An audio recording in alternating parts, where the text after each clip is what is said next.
Una vez más, buenos días, mis hermanos. Mientras cantaba este himno, recordé un himno muy antiguo que se cantaba probablemente en esta iglesia en sus primeros años, titulado Cuando allá se pase lista. Y ciertamente, hermanos, cuando allá se pase lista y se lean los nombres escritos en el libro de la vida del Cordero, si tú te arrepentiste de tu pecado y confiaste únicamente en Cristo para salvación, tu nombre estará escrito ahí. En las últimas semanas, no de corrido, pero sí en las últimas semanas, hemos estado desarrollando una serie que hemos titulado ¿A qué vino Jesús?, en el que hemos estado explorando algunos textos donde el mismo Jesús en los evangelios responde esa pregunta. ¿A qué vino Jesús según el mismo Jesús? Y el texto que vamos a estar exponiendo hoy nos ofrece una de las declaraciones más sublimes, más monumentales que encontramos en los evangelios sobre el propósito de la venida de Cristo a este mundo. Yo les pido que vayan de nuevo a Mateo capítulo 5, Evangelio de Mateo capítulo 5, pero esta vez solo vamos a leer los versículos 17 al 20. Dice así la palabra del Señor: No penséis que he venido para abolir la ley o los profetas, no he venido para abolir, sino para cumplir. Porque en verdad os digo que hasta que pasen el cielo y la tierra, no se perderá ni la letra más pequeña, ni una tilde de la ley hasta que todo se cumpla. Cualquiera pues que anule uno de estos mandamientos, aun de los más pequeños, y así lo enseñe a otros, será llamado muy pequeño en el reino de los cielos. Pero cualquiera que los guarde y los enseñe, este será llamado grande en el reino de los cielos. Porque os digo que si vuestra justicia no supera, o como dice la versión Reina Valera, que si vuestra justicia no fuera mayor que la de los escribas y fariseos, no entraréis en el reino de los cielos. Vamos a orar. Bendito Señor, una vez más, nosotros necesitamos acudir a ti, porque ahora tu palabra será expuesta, tu palabra que es viva y eficaz, tu palabra que revela las intenciones del corazón, tu palabra que nos desnuda delante de ti, pero tu palabra que nos da vida, tu palabra que nos transforma, tu palabra que nos lleva a Cristo en arrepentimiento y fe. Y nosotros te rogamos ahora, Señor, que tu Espíritu Santo venga sobre el predicador, venga sobre cada persona que se encuentra en este lugar, y tu palabra sea aplicada con poder en los corazones de cada uno, porque te lo pedimos en el precioso nombre de Jesús. Amén. Este texto que acabamos de leer se encuentra en una de las porciones más conocidas de la Biblia, el Sermón del Monte. Jesús había iniciado su ministerio público, hacía relativamente poco tiempo, pero ya en ese poco tiempo había tenido algunos encontronazos, algunas confrontaciones con los escribas y fariseos, que eran los líderes religiosos de Israel, porque Jesús no se sometía a las tradiciones y reglas que ellos le habían añadido a la ley de Dios. Normas bien estrictas sobre cómo guardar el día de reposo, sobre cómo evitar la contaminación ritual, reglas minuciosas sobre el diezmo, restricciones sobre con quienes ellos podían relacionarse y con quienes no.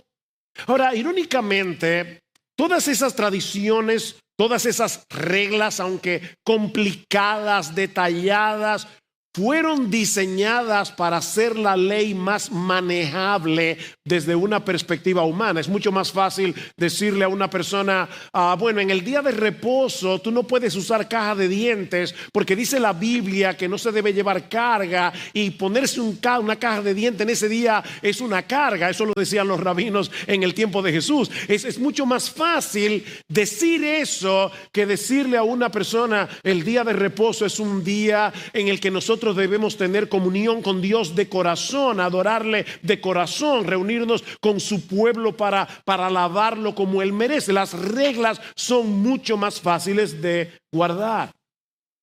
Como señala un comentarista, estas reglas estaban calculadas para mantenerse dentro de los límites de lo que una persona podía lograr por su propio esfuerzo. Los escribas y fariseos redujeron la santidad de la ley a un conjunto de requisitos externos, dejando de lado la necesidad de una verdadera transformación del corazón. De hecho, en Marcos capítulo 7, versículo 13, Jesús los acusó de invalidar la palabra de Dios con sus tradiciones, porque lejos de llevar a los hombres a reconocer su pecado, a reconocer su necesidad de la gracia de Dios, estas reglas lo que hacen es producir una falsa seguridad basada en obras externas. Y mis hermanos, eso es lo que hace el legalismo en el día de hoy. No es de extrañar que muchos, cuando escucharon a Jesús, comenzaron a preguntarse si Él había venido a abolir la ley y los profetas, porque sus enseñanzas contrastaba con la de los escribas y fariseos, que los judíos del primer siglo tenían como la autoridad sobre la palabra de Dios. Algunos estaban pensando, ¿es que acaso Jesús con esta nueva enseñanza vino a abolir la ley y los profetas? Bueno, es esa inquietud la que Jesús responde en el pasaje que vamos a estar considerando en esta mañana. Y hay básicamente 4 cosas aquí que yo quisiera considerar con ustedes a través de estos versículos. La primera, en el versículo 17, es que Jesús no vino a cancelar, no vino a anular el Antiguo Testamento, sino a cumplirlo.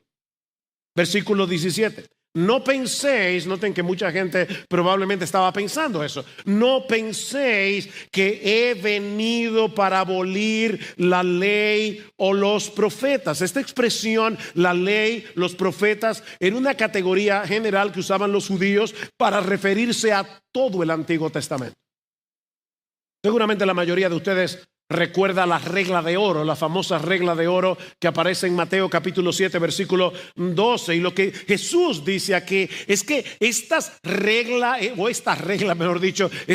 de oro resume las demandas éticas de todo el Antiguo Testamento. Así que todas las cosas que queráis que los hombres hagan con vosotros, así también haced vosotros con ellos, porque esto es la ley y los profetas. Aquí tenemos la expresión otra vez. O en Mateo capítulo 22, Jesús enseña que el amor a Dios y el amor al prójimo resumen toda la ley y los profetas, es decir, todo el Antiguo Testamento. Así que, mis hermanos, lo que Jesús está diciendo en Mateo capítulo 5, versículo 17, es que Él no vino a cancelar, Él no vino a ignorar, Él no vino a desechar el Antiguo Testamento.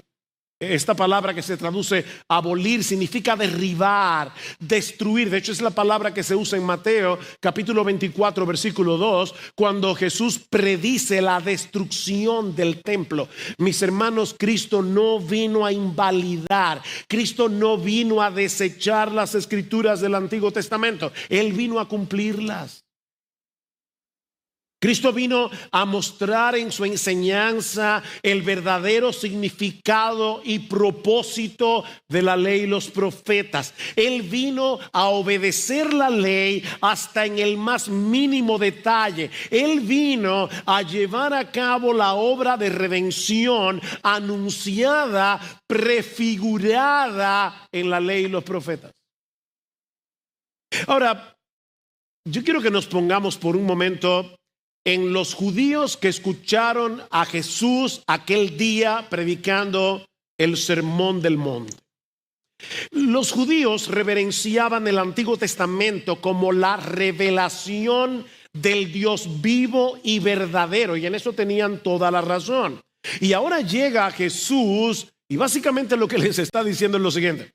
¿Saben de qué se trata el Antiguo Testamento? Acerca de mí. Todo el Antiguo Testamento es acerca de mí. Yo soy el gran tema de esa revelación que ustedes dicen reverenciar.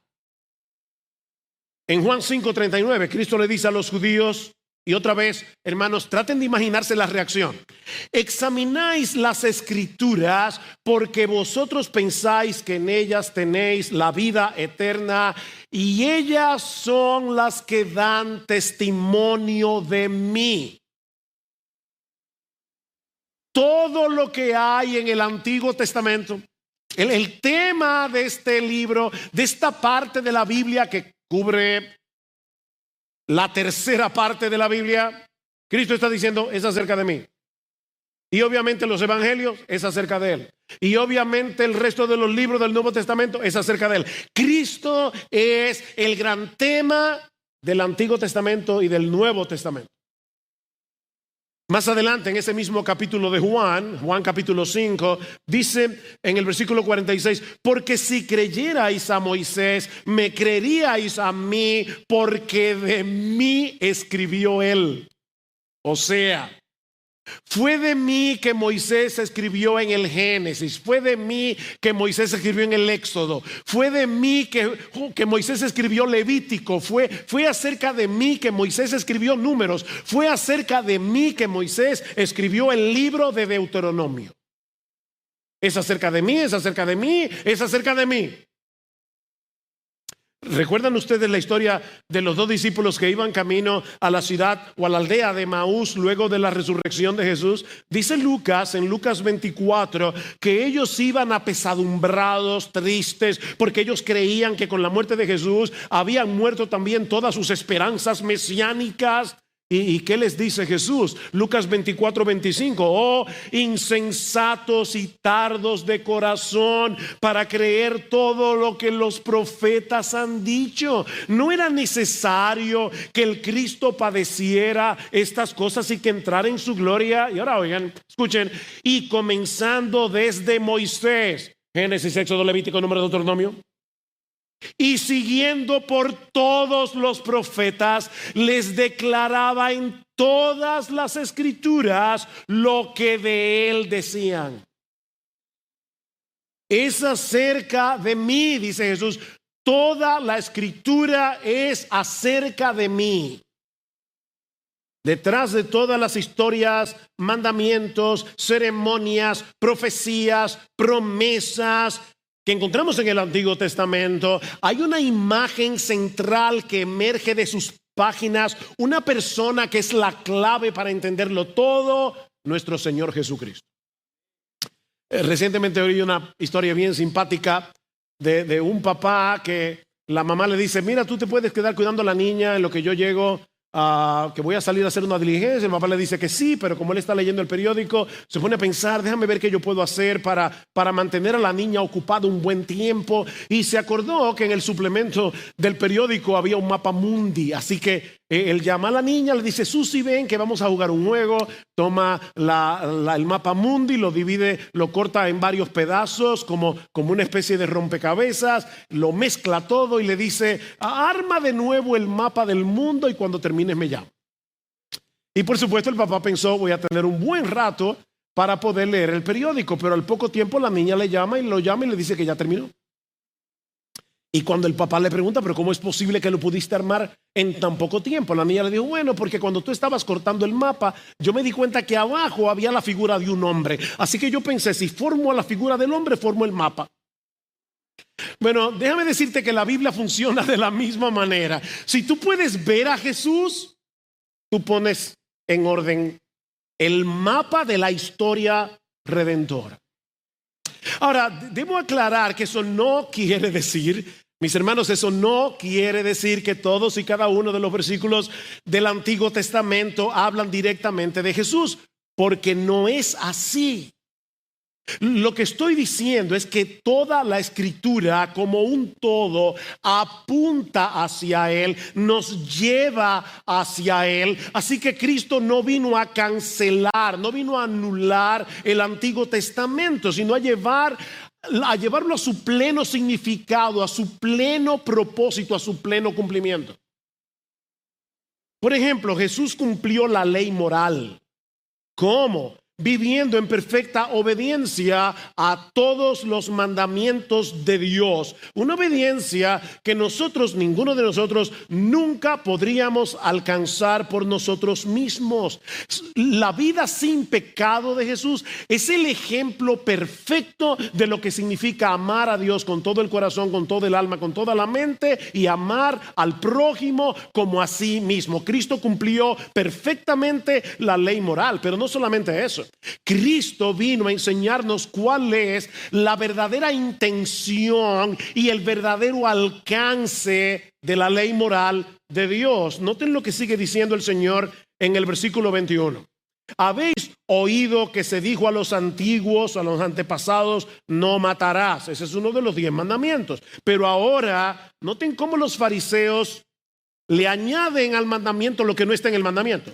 Y cualquiera que cometa homicidio será culpable ante la corte. Aquí está la regla añadida de los escribas y fariseos. Y ahora dice Jesús: pero yo os digo que todo aquel que esté enojado con su hermano será culpable ante la corte, y cualquiera que le diga racá, esta es una palabra aramea, lo hemos dicho otras veces, que significa imbécil, estúpido, cabeza hueca, bueno para nada. Cualquiera que le diga racá a su hermano, echando fuera la ira y el enojo, será culpable delante de la Corte Suprema, y cualquiera que le diga idiota será reo del infierno de fuego. ¿Se dan cuenta cómo Jesús toma la ley, no la cambia, sino que la lleva a su verdadero alcance, a su verdadera intención? Versículo 27. Habéis oído que se dijo: no cometerás adulterio. Fíjense, la Biblia dice no adulterarás, pero ellos dicen no cometerás adulterio. Y Cristo dice: pero yo os digo que todo el que mira a una mujer para codiciarla ya cometió adulterio con ella en su corazón. El verdadero alcance, la verdadera intención de la ley. En otras palabras, la ley no solo tiene que ver con nuestro comportamiento externo, mis hermanos, la ley tiene que ver con nuestro interior, con nuestros deseos, con nuestros pensamientos, con nuestras motivaciones. Así que Cristo cumplió la ley moral de Dios. Cristo cumplió la ley ceremonial, es decir, esa parte de la ley que incluye sacrificios, ofrendas, rituales. Todos esos elementos eran una sombra que apuntaba hacia el sacrificio perfecto que Jesús llevaría a cabo en la cruz del Calvario. También cumplió todas las profecías que hablaban de la redención en el Antiguo Testamento, que anunciaban de antemano al Mesías que habría de venir. Desde los tipos y figuras como el Cordero Pascual, la serpiente de bronce que Moisés levantó en el desierto, hasta profecías tan directas como Isaías 53, que es una declaración evangélica escrita 700 años antes del nacimiento de Cristo. Todo el Antiguo Testamento converge en Él, apunta hacia Él. Mis hermanos, el Antiguo Testamento es como un gran mosaico en el que todas las piezas forman una imagen central. La imagen de una persona, que es la clave. Él es la clave para entenderlo todo. Y repito que eso no quiere decir que cada versículo del Antiguo Testamento hace referencia directa a la persona o a la obra de Jesús, pero mis hermanos, el Antiguo Testamento en su totalidad tiene un propósito central: revelarnos la necesidad de un Salvador, prepararnos para su venida, guiarnos hacia Él. En 2 Timoteo capítulo 3, versículo 15, Pablo les recuerda a Timoteo, escuchen esto, que desde la niñez, cuando tú eras un infante, dice el texto literalmente, has sabido las sagradas escrituras, las cuales te pueden hacer sabio para la salvación por la fe que es en Cristo Jesús. Y es obvio que Pablo se está refiriendo al Antiguo Testamento, porque cuando Timoteo era un bebé, el Nuevo Testamento no estaba escrito. Así que Pablo está diciendo el propósito del Antiguo Testamento, que muchos desprecian en el día de hoy.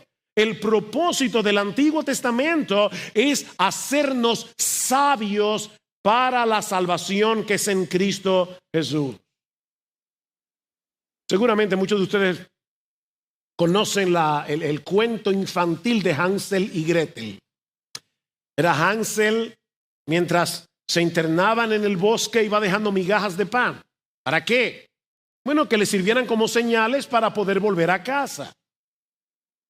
Bueno, mis hermanos, lo que estamos diciendo es que en el Antiguo Testamento, desde que comienza Génesis, Dios nos va dejando en su revelación un montón de señales. Y no migajas de pan, porque si ustedes recuerdan la historia de Hansel y Gretel, Hansel iba tirando las migajas y las aves se las iban comiendo. No, en este caso no es así. Dios en el Antiguo Testamento nos dejó un montón de señales sólidas, permanentes, que nos sirven de mapa para llevarnos de vuelta hacia Él por medio de Jesucristo. Así que, mis hermanos, cuando estamos leyendo el Antiguo Testamento, debemos recordar que no se trata de un conjunto de leyes, historias y profecías desconectadas entre sí, sino de una revelación unificada que encuentra su cumplimiento pleno y su propósito eterno en la persona y la obra de Jesús. Y ahora yo te pregunto, mi amado hermano, mi amada hermana, ¿tú lees regularmente el Antiguo Testamento?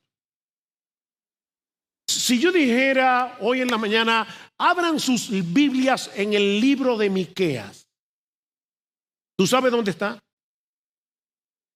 Porque ese libro que hoy llamamos el Antiguo Testamento era tan y tan importante para el Señor Jesucristo, que Él está diciendo aquí, yo no vine a anular esa parte de la Biblia.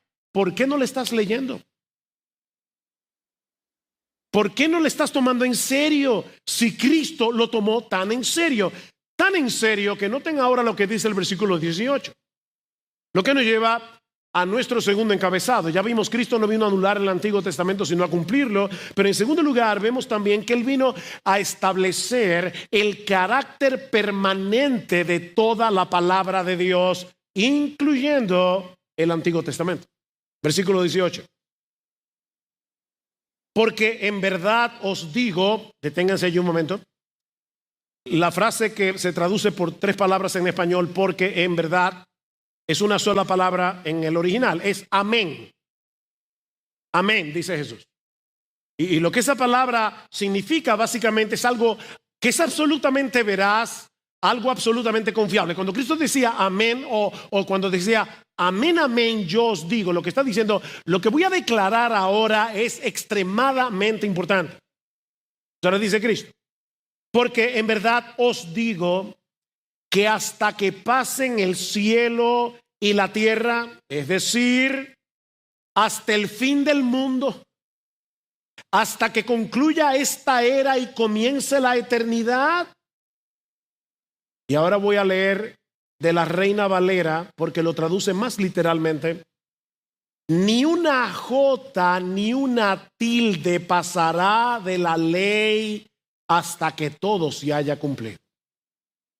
Ahora yo necesito aquí explicar un poco, usando el idioma original, lo que Cristo está diciendo. Porque la palabra que se traduce como jota en nuestras versiones no es la letra del alfabeto español que nosotros conocemos con ese nombre. Es la palabra griega iota, que es el equivalente de la palabra hebrea yot. Es la 10ª palabra en el abecedario hebreo. Ahora, ¿por qué Cristo hace referencia a esa letra? Porque la yod en el hebreo es como una apóstrofe en español. Es una letra del tamaño de la coma. O sea, es la letra más pequeñita del abecedario hebreo. Así que le está diciendo, hasta que pasen el cielo y la tierra, ni una yod, ni una tilde. ¿Y qué es la tilde? Bueno, la tilde era un cuernito que distinguía algunas letras hebreas de otras, que se parecían mucho, excepto por ese cuernito que se llama la tilde. Déjeme ilustrarlo en español para que aún los niños puedan entenderme. Y visualice el abecedario español. La R mayúscula se distingue de la P mayúscula solo por el bastoncito que sale de la barriga de la R, de la P, perdón. Ok, ese bastoncito sería la tilde. Escuchen lo que Cristo está diciendo. Hasta que pasen el cielo y la tierra, ni la letra más pequeñita del alfabeto hebreo, ni un pedacito de una letra pasará o caerá a tierra sin que tenga cumplimiento. Mis hermanos, lo que Jesús te está enseñando aquí de la manera más clara posible, de la manera más contundente posible, es la perfección y la autoridad absoluta de la palabra de Dios, de toda la palabra de Dios. O sea, lo que estamos diciendo es que en la Biblia no solo son importantes las grandes ideas, no solo son inspiradas las grandes doctrinas, cada detalle, incluso los más pequeños, son responsabilidad de Dios. Salieron de la boca de Dios. Cada promesa, cada mandamiento, cada palabra, cada advertencia de la Biblia es, mis hermanos, es completamente confiable, es eternamente vigente. La palabra de Dios es tan perdurable como el universo que Dios creó. Es lo que Jesús está diciendo aquí, hasta que pasen el cielo y la tierra. De manera que aceptar la autoridad de Jesús implica aceptar la autoridad de la Biblia. Es imposible proclamar que nosotros creemos en Jesús mientras cuestionamos o rechazamos las Escrituras o cualquier parte de las Escrituras. Déjame hacerte una pregunta. ¿Tú crees en Jesús? Tú tienes que creer en este libro. En todo este libro. Toda la escritura, dice Pablo en 2 Timoteo capítulo 3 versículo 16, toda la escritura es inspirada por Dios y útil para enseñar, para redarguir, para corregir, para instruir en justicia, por cuanto toda la escritura salió de la boca de Dios. ¿Qué es lo que Pablo está diciendo allí? Toda la escritura salió de la boca de Dios y por lo tanto toda la escritura es útil. Muchas personas en el día de hoy consideran la Biblia como un libro obsoleto, un libro anticuado, que nada tiene que decirle al hombre de nuestra generación.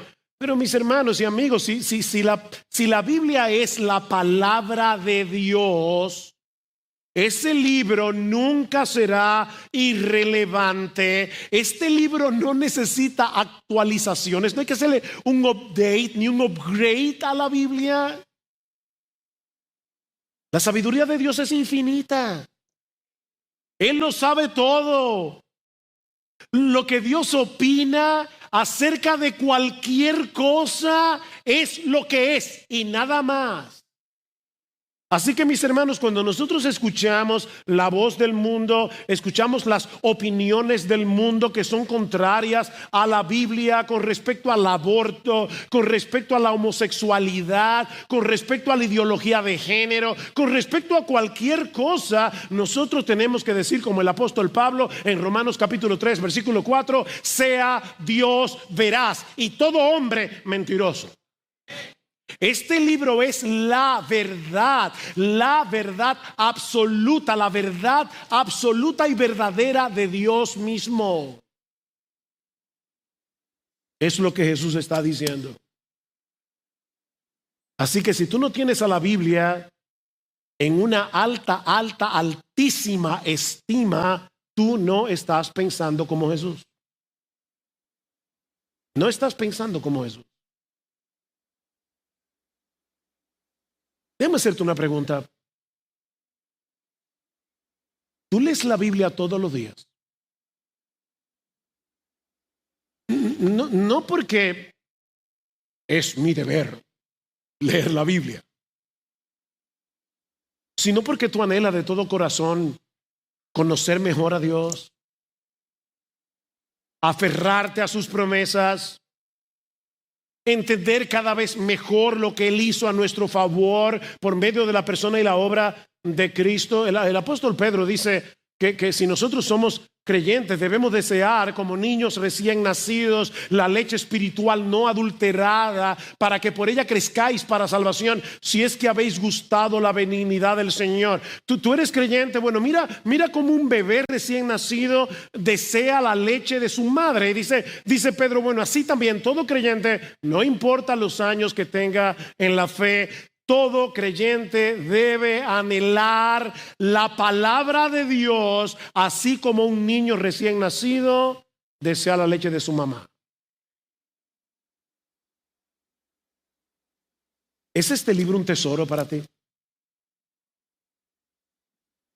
Escucha lo que dice el salmista en el Salmo 119, que es un poema de amor dedicado a la Biblia. Versículo 72, mejor me es la ley de tu boca que millares de oro y plata. ¿Tú puedes decir eso? Imagínate. Mira, te voy a dar todas las riquezas materiales que anhelas, pero solo con una condición: tienes que deshacerte de la Biblia. Ya no puedes volver a leer la Biblia nunca más.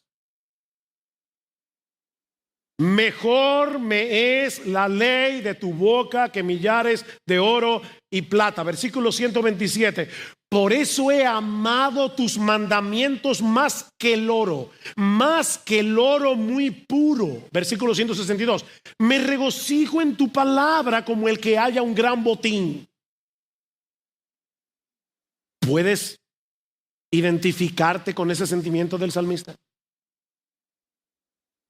El oro y la plata son bienes materiales que no nos servirán de nada cuando nos llegue la hora de partir de este mundo. La Escritura nos ofrece un tesoro que nos conecta con el corazón y la voluntad de Dios por los siglos de los siglos. De ahí lo que continúa Jesús enseñando en nuestro texto. Ya vimos que Él no vino a cancelar el Antiguo Testamento, sino a cumplirlo. Ya vimos que Él vino a establecer el carácter permanente de la palabra de Dios. Pero Él vino también a mostrarnos la enorme importancia de obedecer y enseñar fielmente toda la palabra de Dios. Cristo vino a mostrarnos la enorme importancia de obedecer y enseñar fielmente toda la palabra de Dios. Nota el versículo 19. Cualquiera pues que anule uno solo de estos mandamientos, aun de los más pequeños, y así lo enseñe a otros, será llamado muy pequeño en el reino de los cielos. Pero cualquiera que los guarde y los enseñe, este será llamado grande en el reino de los cielos. ¿Se dan cuenta? Jesús no solo cumplió la ley, sino que también espera de sus seguidores, de sus discípulos, que tomemos muy en serio la obediencia a los mandamientos de Dios y vivamos de tal forma que honremos el propósito de la ley como reflejo del carácter santo, bueno y justo de Dios. ¿Tú eres cristiano? Eso es lo que Jesús espera de ti. Eso es lo que Jesús espera de ti.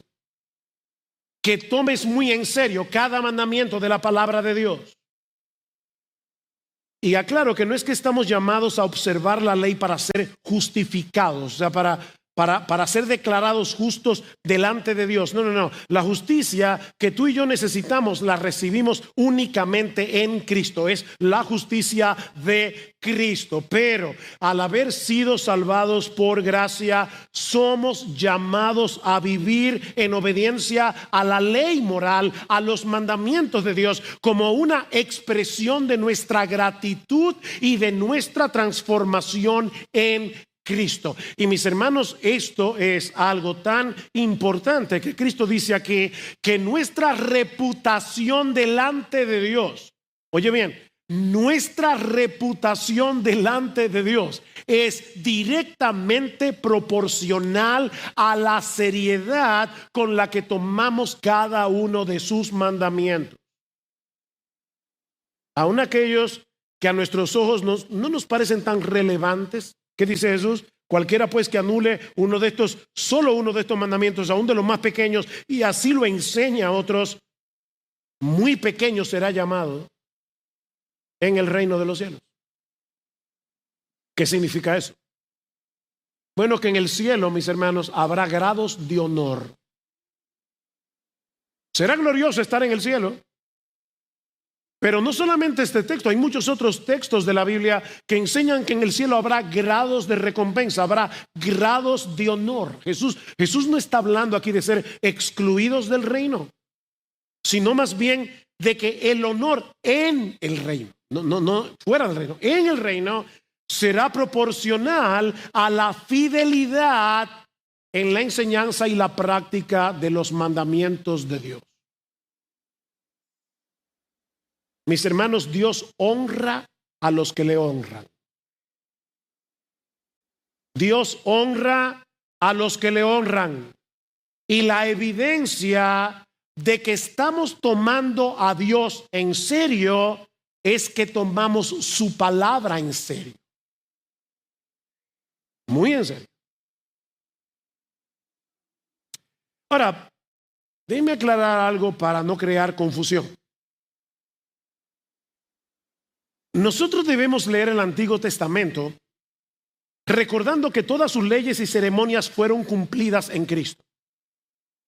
Eso es importante. O sea, estamos leyendo los 10 mandamientos y evidentemente nos vamos a quedar muy cortos. Y yo digo, wow, qué bueno que yo tengo una justicia que no es la mía, ya Cristo la cumplió por mí. Estamos leyendo las leyes dietéticas del Antiguo Testamento. Hay personas que leen la Biblia, que leen sobre todo el Antiguo Testamento como si Cristo no hubiera venido, como si Él no hubiera cumplido esas leyes.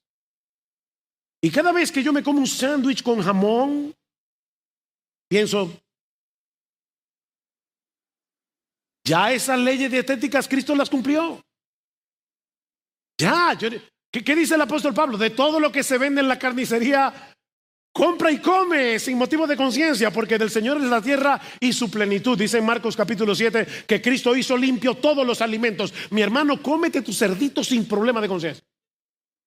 Y yo tengo que leer eso diciendo, bueno, eso es el Antiguo Testamento.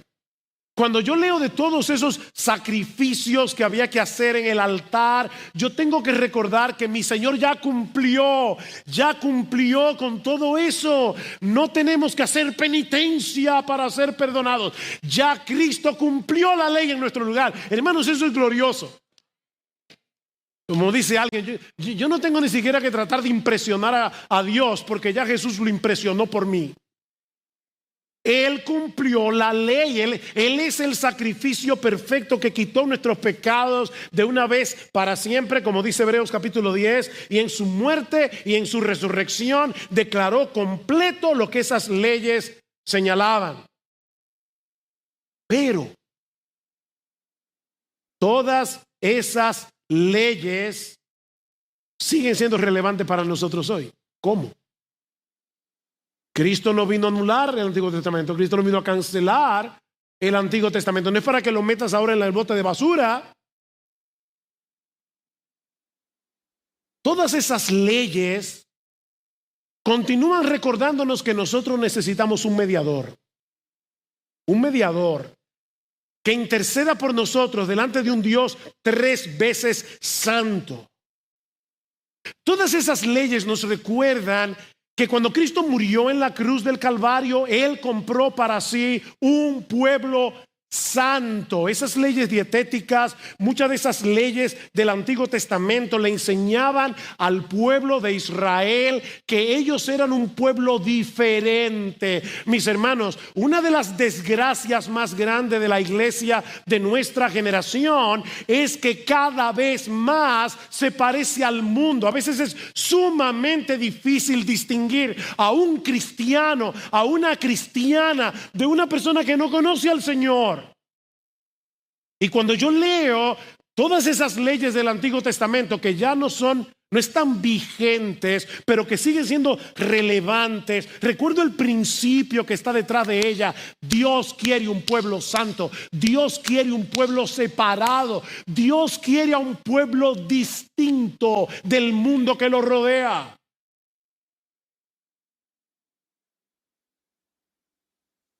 Así que no te deshagas del Antiguo Testamento, porque Cristo no lo hizo. Aunque muchas de esas leyes no las aplicamos hoy literalmente, siguen siendo una escuela que nos lleva a Jesús. Una escuela que nos enseña sobre la naturaleza e importancia de su obra redentora. Una escuela que nos enseña sobre el carácter santo de nuestro Dios. Toda la Escritura es inspirada y toda la Escritura es útil. Mi hermano, ¿tú estás leyendo toda la Escritura? Toda la Escritura. ¿Tú estás tomando en serio toda la Escritura? Hace unos años, creo que en el 2009, se produjo un trágico accidente en el vuelo 447 de Air France. Murieron más de 220 personas debido a lo que se conoce como desorientación espacial.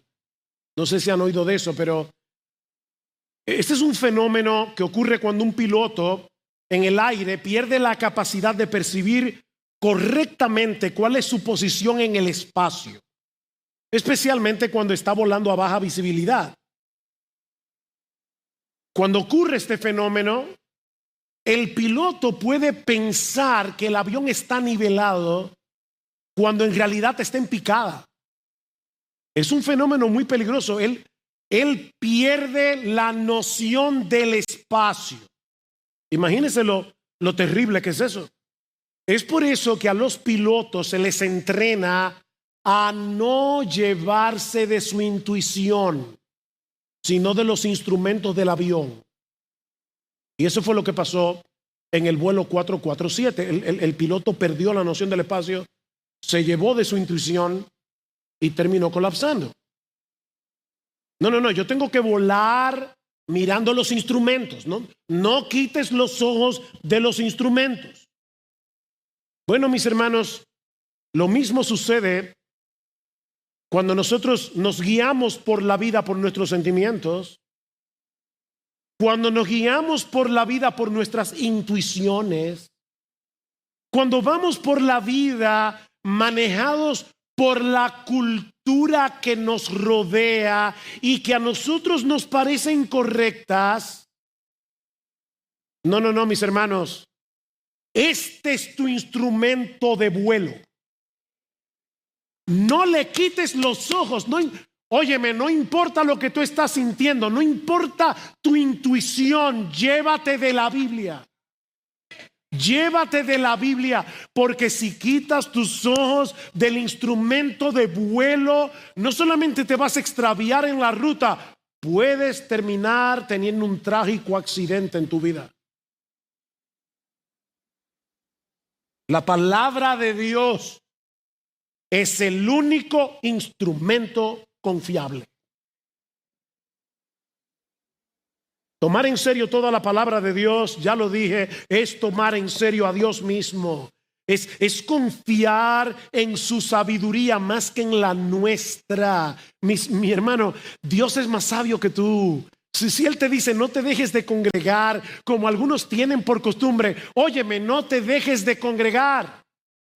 Es que me levanté hoy como yo no soy hipócrita, yo prefiero no ir a la iglesia porque no me sale del corazón. Ok, si no te sale del corazón, pídele perdón a Dios y ven a la iglesia. Y pídele que en el camino te dé deseo de estar aquí. Pero créele a Dios, mi hermano, no le creas a tus sentimientos. Fulano, mira, sé que estás disgustado con esta persona, tienen un problema, no se hablan. Perdónalo. Es que yo no soy hipócrita y no lo puedo ni ver. Bueno, ¿qué debes hacer? Obedecer a Dios y reconciliarte con tu hermano. Créele a Dios. Créele a Dios. Mis hermanos, rebajar cualquiera de sus mandamientos es una ofensa grave contra su autoridad. Sí, sabemos que todos tenemos una lucha con nuestro pecado y que en ocasiones somos momentáneamente vencidos, pero tú estás luchando. Tú estás luchando o eres de esos que profesan la fe cristiana, pero que siempre le están buscando la vuelta a los mandamientos. Están buscando un atajo para que en vez de tú encajar con la Biblia encaje contigo. Cuidado. No lo olvides, nuestra reputación delante de Dios es directamente proporcional a la seriedad con la que tomamos cada uno de sus mandamientos. Y nuestra felicidad y gozo en esta vida también. Tu reputación delante de Dios, tu bienaventuranza, depende de que tú tomes en serio este libro. ¿Qué dice Jesús? Si guardáis mis mandamientos, permaneceréis en mi amor, así como yo he guardado los mandamientos de mi Padre y permanezco en su amor. Y ahora escuchen, estas cosas os he hablado para que mi gozo esté en vosotros y vuestro gozo sea perfecto. Este libro produce gozo. Es el pecado el que desgracia tu vida. Este libro produce gozo. Pero este texto también nos enseña que Cristo vino a producir en los suyos una justicia muy superior a la de los escribas y fariseos. Versículo 20. Porque os digo que si vuestra justicia no supera la de los escribas y fariseos, no entraréis en el reino de los cielos. Y la declaración contraria es: vas a una condenación eterna. Si no entras en el reino, vas a una condenación. Miren, esta declaración de Jesús tiene que haber sido súper chocante para esta gente. Porque los judíos del tiempo de Jesús pensaban que nadie podía sobrepasar a los escribas y fariseos en su obediencia a la ley de Dios. Y ahora de repente Jesús les está diciendo: ¿saben qué? Si ustedes no tienen una justicia mayor que la de ellos, no van a entrar en el reino. Esto es como abrir una academia de canto y decir, mira, el requisito para entrar es cantar como Pavarotti, como Plácido Domingo, y déjeme ponerlo como alguien más contemporáneo, y como Dimash. No sé si han oído cantar a Dimash, pero es un cantante de Kazajistán.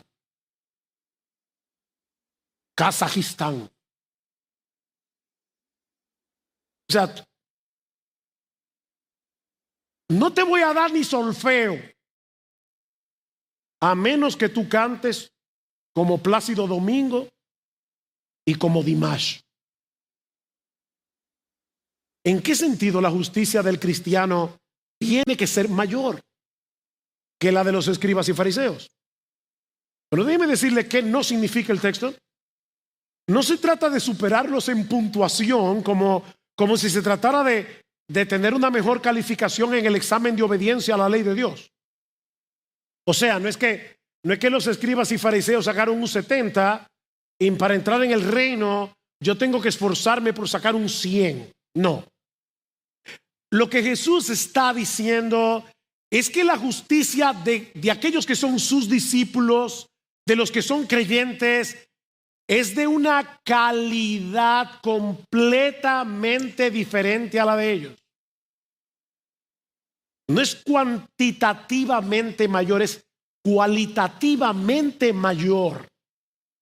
La justicia de los fariseos era externa, era superficial, era una fachada basada en el cumplimiento mecánico de reglas, de tradiciones humanas. En Mateo 23 nosotros tenemos un retrato. Si quieres entender cómo era la justicia de los escribas y fariseos, lee Mateo 23, pero déjame leerte por lo menos 2 versículos. Ay de vosotros, escribas y fariseos hipócritas, porque sois semejantes a sepulcros blanqueados, que por fuera la verdad se muestran hermosos, mas por dentro están llenos de huesos de muertos y de toda inmundicia. Ven, es una obediencia externa, superficial, hipócrita. Una obediencia que solo procura el aplauso de los hombres. Pero la justicia que Cristo produce en nosotros a través de la obra regeneradora de su Espíritu, cuando nos da nueva vida, es una obediencia que nace de lo más profundo del corazón. No se limita a una mera conformidad externa a los mandamientos de Dios, sino que fluye de un amor genuino a Dios, al prójimo y a su palabra. Repito, es una obediencia interna del corazón que fluye de nuestra gratitud, que fluye de un amor genuino por Dios, por el prójimo y por su palabra. Esta justicia supera a los escribas y fariseos, es mayor porque no es el resultado de nuestro esfuerzo personal, es la evidencia de la nueva vida que tenemos en Cristo por el poder del Espíritu Santo. Eso es lo que Dios prometió en el Antiguo Testamento con respecto al nuevo pacto. Jeremías 31, 33, daré mi ley en su mente, la escribiré en su corazón y yo seré a ellos por Dios y ellos me serán por pueblo. Esa ley que estaba escrita en tablas de piedra, dice el Señor, no se preocupen, yo la voy a escribir en la tabla de tu corazón. ¿Y cómo Dios va a hacer eso? Ezequiel 36 responde: os daré un corazón nuevo, pondré un espíritu nuevo dentro de vosotros, quitaré de vuestra carne el corazón de piedra, duro con respecto a Dios, y os daré un corazón de carne, un corazón sensible, y pondré dentro de vosotros mi espíritu, y haré que andéis en mis estatutos y guardéis mis preceptos y los pongáis por obras. Mi amigo, nadie entrará en el reino de los cielos sin ese corazón nuevo. Nadie entrará en el reino de los cielos a menos que Dios lo regenere, lo haga nacer nacer de nuevo por el poder del Espíritu. Una obra que produce en nosotros tanto el querer como el hacer la buena voluntad de Dios. Nadie entrará sin esa justicia.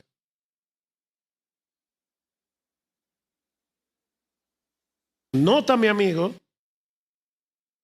que lo que Jesús está diciendo aquí no es que primero tienes que alcanzar esa clase de justicia para que puedas entrar en el reino. No. No. Mira, mi amigo, la justicia que Dios exige de nosotros es tan elevada, es tan absolutamente perfecta, que no hay un solo ser humano que la pueda alcanzar por más que se esfuerce.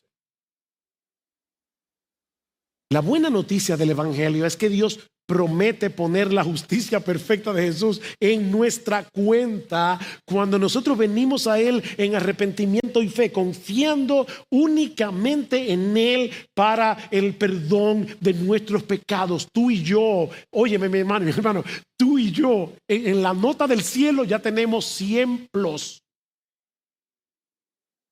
A más. Porque si has creído en Cristo, tienes la nota de Jesús. ¿Qué dice Pablo? Romanos 5, justificados pues por la fe, tenemos paz para con Dios, por la fe. Aquel que no conoció pecado, por nosotros Dios a él lo hizo pecado, para que nosotros fuésemos hechos justicia de Dios en él. Justicia de Dios. Tú y yo tenemos la justicia de Dios en él, en Cristo. Ese es el glorioso intercambio. Nosotros le damos a Cristo nuestro pecado y Él murió por cada uno de ellos en la cruz. Él nos da su justicia. Qué glorioso intercambio. Mi amigo, tú nunca podrás alcanzar por ti mismo el estándar de justicia que Dios demanda. Nunca.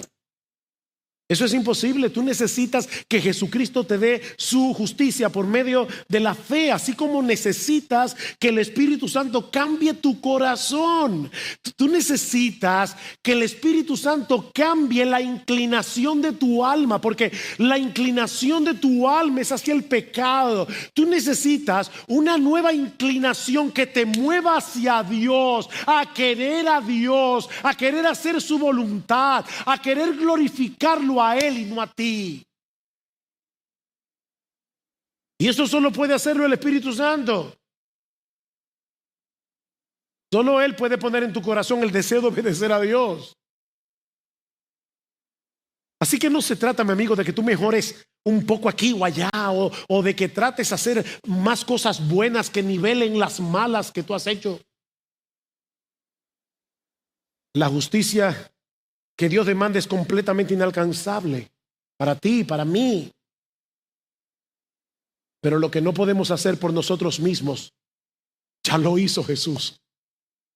A favor de pecadores como tú y como yo. Él vivió la vida perfecta que tú y yo no podemos vivir, y luego recibió en la cruz el castigo que tú y yo merecíamos. ¿Para qué? Para que todo aquel que confía en Él no solo sea perdonado, sino también declarado justo delante de Dios.